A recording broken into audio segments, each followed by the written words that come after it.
Bien amigos, continuamos en la tertulia de Interalmería Televisión y vamos ahora con otra intervención que ha habido esta misma mañana, bueno, fue ayer concretamente, de José Luis Sánchez Teruel. Todos lo recordamos como el secretario provincial del Partido Socialista que fue y ahora es parlamentario andaluz. Bueno, pues ha hablado de las aulas prefabricadas. Esto es lo que entendíamos y todos conocíamos como las caracolas, que durante 38 años ha mantenido el Partido Socialista.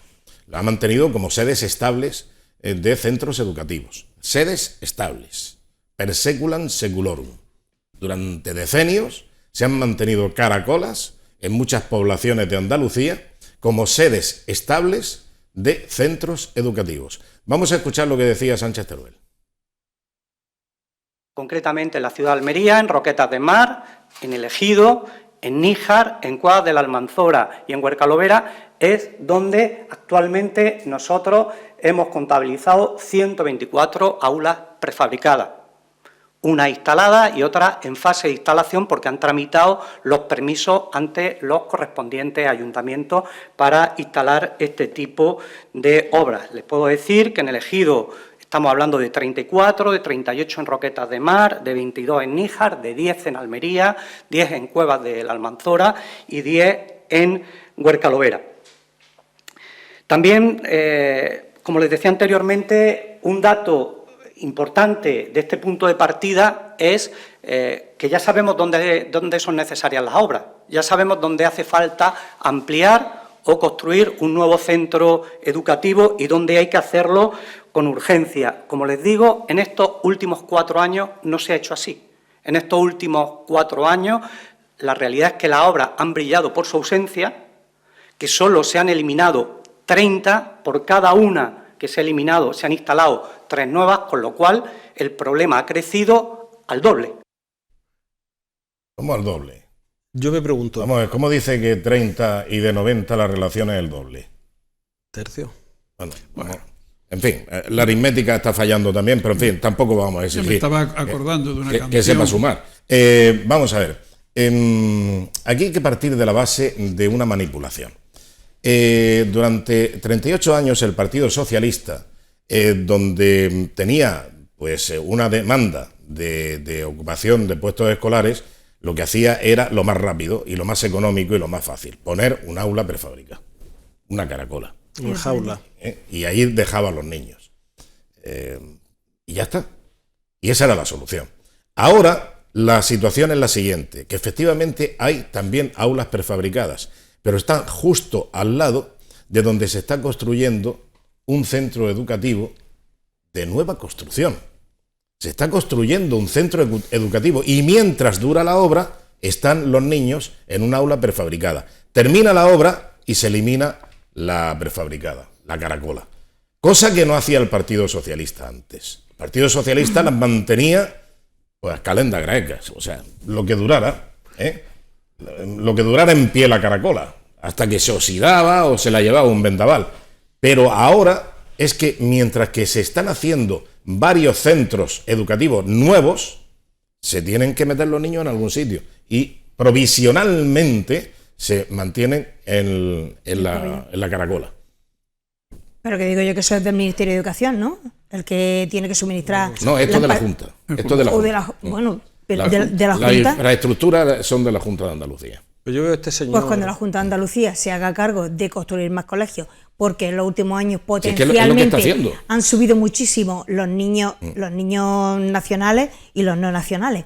Ha subido muchísimo la cantidad de niños. Tiene que haber sitios donde meter a tanta avalancha de niños. Claro, por eso están porque construyéndolo. ya no es que contamos con los que teníamos, sino con los que nos han caído. La diferencia es que la caracola antes se mantenía sola.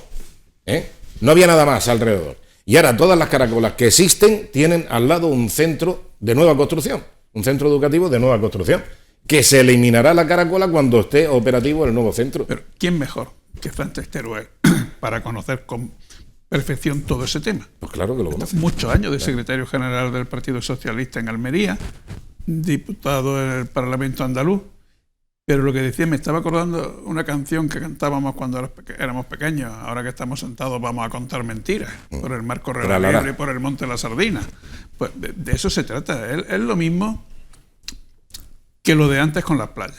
Estamos entrando en campaña electoral y van a hacerlo todos los días y todos los momentos en los que puedan.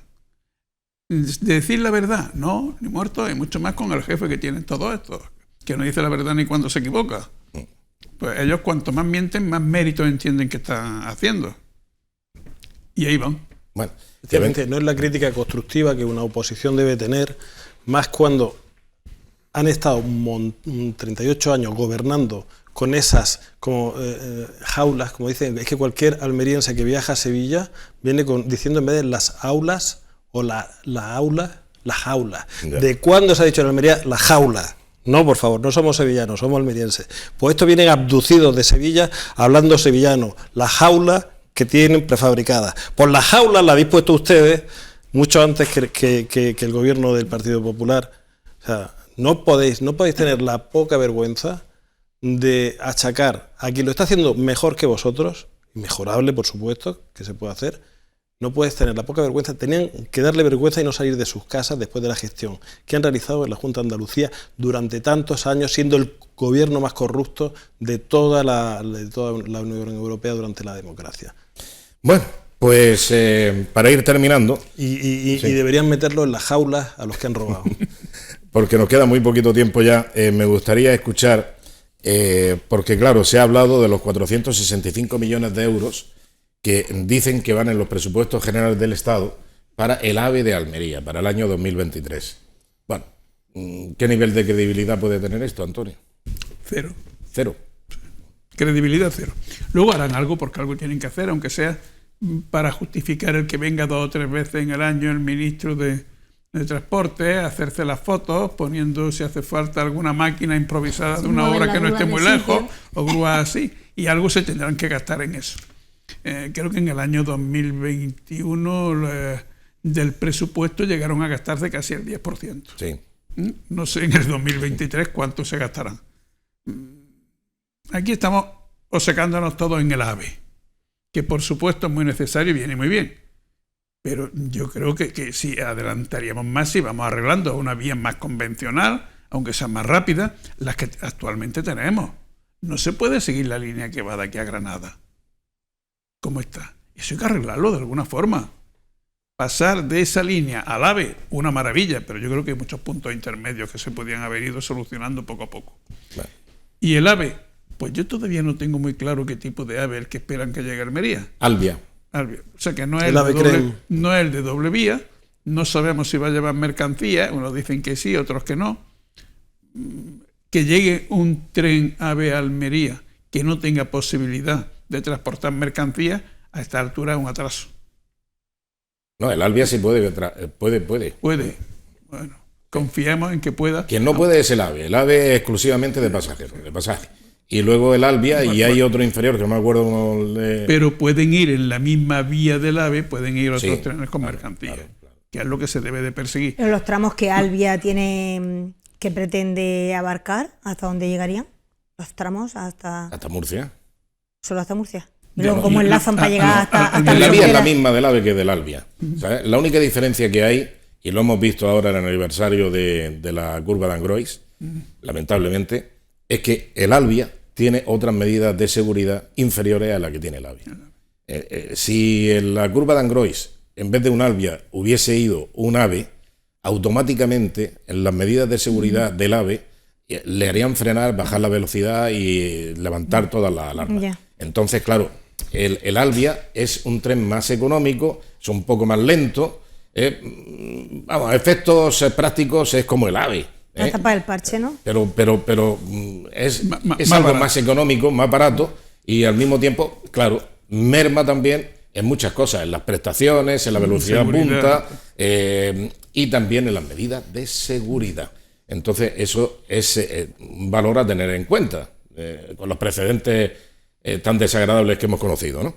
Pero, en fin, hablando de trenes, vamos a escuchar al portavoz de la mesa del ferrocarril, José Carlos Tejada, que ahora vuelve a reivindicar, sin que todavía esté esto del AVE cuajado, y ya veremos qué es lo que hay de verdad y lo que hay de manipulación y mentira en los presupuestos generales del Estado para la asignación del AVE en Almería, pues ahora lo que pretende es una línea de cercanías con el poniente almeriense, desde la capital. Vamos a escucharle. En la mesa pensamos ya en el año 2020 que era necesario pensar para buscar soluciones de movilidad para las más de 300.000 habitantes que viven y trabajan en aquella comarca, sin olvidarnos de todos los ciudadanos que viven en Almería y se desplazan a diario a la comarca a trabajar. También en las alegaciones que hemos presentado no nos olvidamos del transporte de mercancías. Una comarca donde se produce el 75% de la actividad agrícola de la provincia, pues hay que tener una visión de futuro para que se piense en la construcción de un puerto seco en un punto equidistante y estratégico de la zona que permita la exportación hortofrutícola a través del tren. Yo la verdad es que hasta la fecha no he oído nada sobre el aspecto técnico del trazado. Es decir, cómo conectamos la estación de ferrocarril de Almería con el Ejido, pasando por Aguadulce, Roquetas, toda esa zona. ¿Cómo lo hacemos? ¿Por dónde? Yo es que ahí no veo terreno, ¿Pero por dónde? Lo veo un poco inviable, es que habría que atravesar la montaña. Habría que volar en la montaña. Se puede hacer. Que no hay otra opción. Se puede hacer por la montaña. Lo que pasa es que lo tienes que hacer a los niveles que permite un trazado ferroviario. Tú no puedes, por ejemplo, cuando sales de Bayana y vas a coger la autovía, tomar una rampa al 6%. Eso no hay tren que... Eso, no. Un tren cremallera, ¿sabes? Pero eso no lo puede hacer el tren. El tren tiene unas curvas y tiene unos desniveles que salvar mínimos. Habría una posibilidad que quizás no fuera desde Almería, pero se está hablando mucho del puerto seco de Níjar, y desde ahí sí se podría sacar un ramal por donde va ahora mismo la autovía por arriba. Pero ¿y de las 300.000 personas que trabajan en el poniente y que ver cómo necesitan? se conectan de ahí con Almería? Pues lo veo complicado. Claro, por lo eso. veo complicado. Que De Almería salida hacia el poniente por tren es muy complicada. Se puede hacer. Pueden hacer una lanzadera por encima del mar, por encima del puerto, que conecte con... Hay obras difíciles, pero yo estuve ya 15 16 años en coche en Génova, y la salida de Génova para entrar en Francia, salir de allí, hay lo menos unos 40 kilómetros, que es continuamente puente-túnel, puente-túnel, puente-túnel. Además, no acaba de salir del túnel, ya está en el puente y acaba el puente dentro del túnel siguiente. Y el Canal de la Mancha. Y ¿Cuántos kilómetros se supone que tiene? Eso, yo calculé unos 40 y algo. Y esa obra esa obra se hizo en tiempos de Mussolini. No digas eso, por favor. Benito. Hombre, yo no estaba. Benito. Lo digo porque he leído que se hizo en tiempos de Mussolini. Es que realmente el corredor mediterráneo... Giorgia Meloni, por favor. El corredor mediterráneo que tiene un Benito Mussolini potencial... fue director de un periódico de la izquierda, Avanti, del periódico de la izquierda italiana. O sea, que fue el director, era periodista y fue como director. Lo digas muy alto, el gobierno de aquí va a hacer una carta para que echen abajo toda esa autovía. autovía. Cuando él gobernó en Italia, es cuando se hizo, entre otras muchas cosas, esa carretera. Con los medios que había entonces. Y antes el túnel del Simplón, que era bastante complicado porque no había medios como el tiempo de Mussolini. Y ese mismo viaje, para pasar de Lyon a Italia, atravesé un túnel de montaña de 23,4 kilómetros de túnel. Sí, pero o sea, a mí que me digan hay posibilidad cómo va por esa permuta que hay de trabajadores, de ciudadanos que tienen que moverse, que son 300.000 en la comarca del Poniente, que tienen que venir a Almería o volver y tal. ¿Cómo hacemos? ¿Por dónde echamos la vía? Antonio Felipe, para eso están los ingenieros. Exactamente, pues ahí tenemos a José Carlos Tejada, que ya les puede dar bastante trabajo a los ingenieros y dolores de cabeza. Entonces, lo que está claro que hay que buscar una alternativa, porque cuando hay un accidente en la autovía que viene del Poniente, se colapsa completamente Almería entera. Pues haz como Pedro Antonio de Alarcón. Coge el mar porque por aquellos bérchules, como él decía, por aquellas carreteras, no convenía venir a Almería desde Granada, que era mejor coger el vapor y venir por mar. Antes para ir a Barcelona se iba por mar, en los tiempos de mi abuelo. Por eso te digo yo que el corredor mediterráneo beneficiaría muchísimo a toda la península, porque todo el corredor mediterráneo, desde Cádiz hasta Barcelona, tiene muchísimo potencial, apartando el turístico, que ya es sobrado, de industria y de agricultura. Entonces, para mover todas esas mercancías, para mover todos los viajeros que viajan por toda esa zona, que es potencial y es conocido. ¿Por qué no es beneficioso para el gobierno de España para que potencie eso y que lo haga rápido? Si es que toda la península saldría favorecida, claro, saldría beneficiada. Y no era beneficioso para Almería exportar todos los productos hortofrutícolas por el puente de Rioja, Pues así nos mantuvimos, y cuando el resto de Andalucía disfrutaba de la autovía 92, nosotros hubimos de esperar 11 años para tenerla. Si es que es buena gana. En fin, que nos tenemos que marchar. Falta voluntad política. Sí. Muchas gracias, Antonio Pérez. Muchas gracias, Mari Carmen Mulero. Muchas gracias, Martín de los Reyes. Muchas gracias. Y hasta la próxima semana. Hasta la próxima, si Dios quiere. Exactamente, pues en eso quedamos. Hasta la próxima semana. Muy buenas noches, amigos.